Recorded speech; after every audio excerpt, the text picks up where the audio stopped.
Muy buenos días, el tema de hoy es la lógica. Vamos al libro de Isaías 40, 28 al 31. ¿No has sabido, no has oído que el Dios eterno es Jehová, el cual creó los confines de la tierra? No desfallece ni se fatiga con cansancio, y su entendimiento no hay quien lo alcance. Él da esfuerzo al cansado y multiplica las fuerzas al que no tiene ningunas. Los muchachos se fatigan y se cansan, los jóvenes flaquean y caen. Pero los que esperan a Jehová tendrán nuevas fuerzas, levantarán alas como las de águilas, correrán y no se cansarán, caminarán y no se fatigarán. La lógica. ¿Cómo hay personas que miran cosas, sucesos, acontecimientos que empiezan a suceder en la vida cristiana? ¿Cómo se sanó? ¿Cómo hubo un milagro? ¿Cómo así que usted tenía cáncer y de un momento a otro no tiene? Hay muchas personas cristianas que Dios permite que pasen ciertas situaciones en su salud, en su vida, pero van al médico y el médico, muchos se basan en la lógica, en su estudio, y miran y hacen exámenes. Usted, según el dictamen médico, usted tiene tal enfermedad, tal diagnóstico. Pero esa persona ora, clama, le pide al Señor y al poco tiempo va y se hace nuevamente los exámenes y no encuentra nada. La lógica. Tremendo cómo el Señor nos lleva a usted y a mí a mirar en qué consiste la lógica, porque a veces le ponemos lógica a todo. Hay cristianos en que se basan en la lógica, no miran el mundo espiritual, sino miran ese mundo de la lógica, en lo que dice los dictámenes, los estudiosos, las personas que están de renombre, que hablan, que comentan al respecto. Y nos basamos en lo que dicen otras personas, pero no en lo que dice la palabra de Dios y que es lo que el Señor quiere decirnos a usted y a mí. Ya que la lógica parece ser una de las leyes naturales que Dios puso en marcha en la creación del universo. Entonces Dios creó la humanidad con una mente y la habilidad de razonar.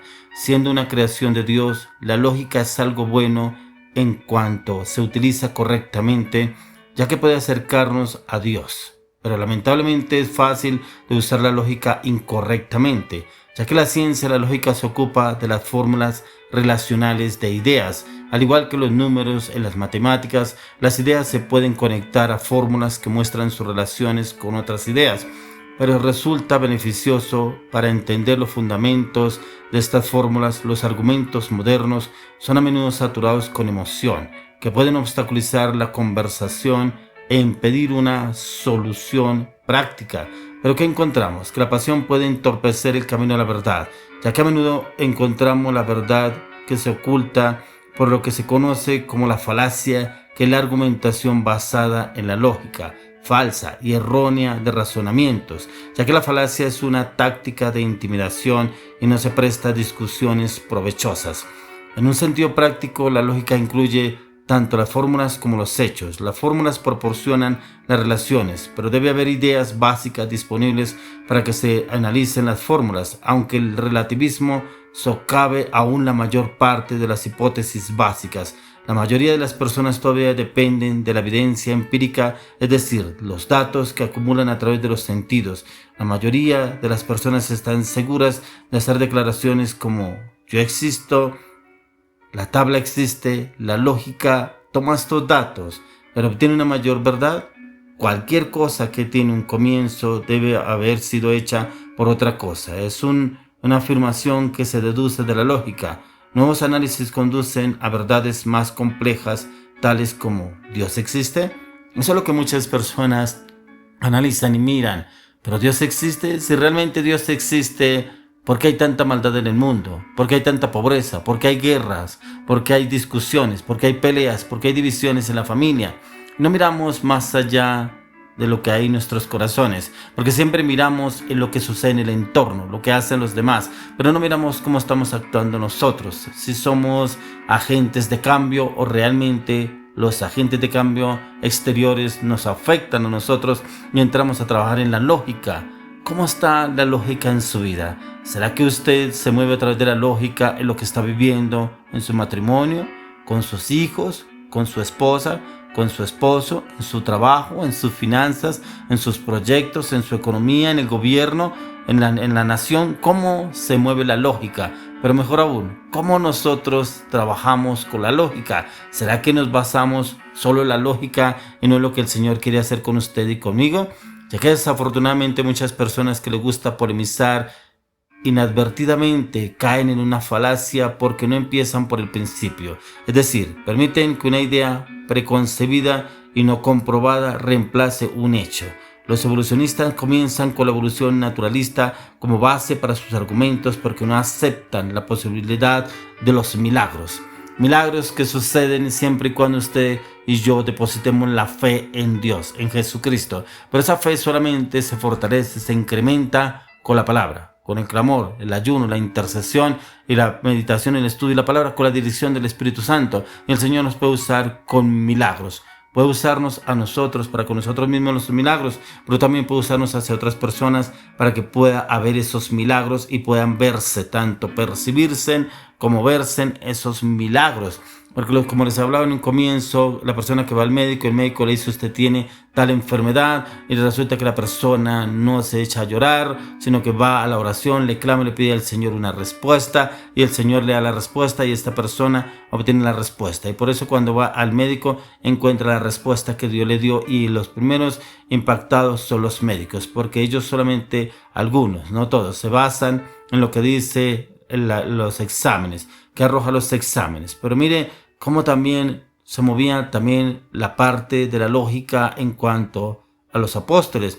Miremos lo que nos dice la palabra en 1 Pedro capítulo 3 verso 15. Sino santificad a Dios el Señor en vuestros corazones, y estad siempre preparados para presentar defensa con mansedumbre y reverencia ante todo el que os demande razón de la esperanza que hay en vosotros. Era lo que había sobre la lógica, y aunque ni Jesús ni los apóstoles eran extraños a la lógica, no fue su principal herramienta. Cuando Pedro dice, estad siempre preparados para presentar defensa con mansedumbre. Tremendo. Ojalá usted y yo presentemos una defensa, pero con mansedumbre, ya que aquí él lo que quiso decir debería empezar con un argumento ontológico de la existencia de Dios. Él quería estar listo en la historia de nuestra relación con Dios y la esperanza que con ella viene. Alguien que basa sus creencias en la emoción no va a ser capaz de seguir una conversación lógica, ya que la lógica en las manos de un apologista capacitado es una herramienta poderosa, pero igualmente convincente la evidencia empírica de la vida cristiana, ya que usted y yo somos luz, y esa luz brilla en medio de las tinieblas, siempre y cuando usted y yo seamos luz, ya que esa luz debe ser reflejada a través de nuestros hechos, palabras y acciones, como lo dijo nuestro Señor Jesucristo en Mateo capítulo 5 verso 14. Vosotros sois la luz del mundo. Una ciudad asentada sobre un monte no se puede esconder. Si usted y yo no nos escondemos a lo que el Señor nos ha venido formando y transformando en la palabra, en la oración y en el ayuno, esa luz no puede ser escondida. Somos luz y esa luz tiene que verse reflejada en nuestro entorno donde usted y yo nos movemos. Ya que a la oscuridad no le gusta la luz, pero no puede negar su existencia, así como Pablo lo hizo con su discípulo Tito, como él enseñó y lo formó también en la palabra, en el conocimiento de la palabra de Dios. Y eso lo encontramos en Tito capítulo 2, 7 y 8.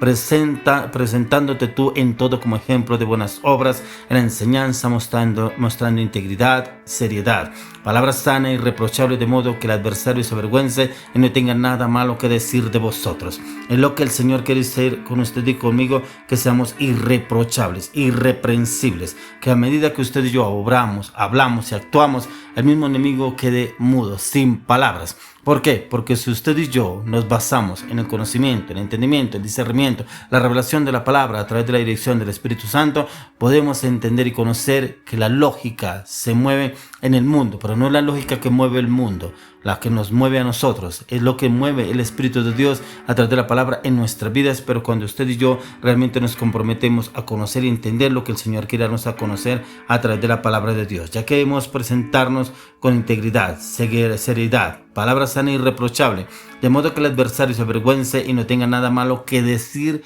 de vosotros, como instruyó también el apóstol Pablo a su discípulo Tito, que lo llevó a ser un hombre irreprensible, un hombre en el cual no había sombra de duda. Eso debemos ser usted y yo. No basarnos en la lógica que nos ofrece el mundo, sino nos basamos en el entendimiento, discernimiento, revelación y conocimiento de la palabra de Dios en Cristo Jesús. Le oro y le pido al Señor que eso exista en usted y en mí, direccionados a la palabra y el Espíritu de Dios, en el nombre de Jesús.